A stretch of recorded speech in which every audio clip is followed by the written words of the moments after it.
Временските услови не ја попречуваат работата за изградба и асфалтирање на планираните 10 улици во Кочани и 3 во населбата Оризари, што се реализираат со проектот финансиран од кредитот од Светска банка. Градежната механизација и работниците на изведувачот, предпријатието Euro Inc. од Гевгелија, во текот на денот го комплетираа асфалтирањето на една од двете планирани сообраќајници во населбата Усова Чешма. Според најавите, работите се одвиваат без застој, односно паралелно со овие се работи и на останатите улици во другите делови на градот.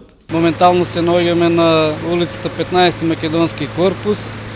Таа е со должина од 450 метра и ширина 6 метра на коловозната површина.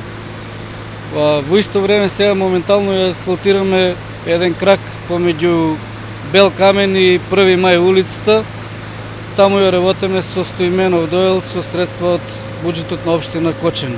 За наредниот период утре асфалтираме Македонска, таа е спремана и сега се спрема Разловечково стание и Димитрije Лазаров. Од локалната самоуправа очекуваат дека до крајот на октомври половина од планираните улици со проектот финансиран од Светска банка ќе бидат целосно завршени.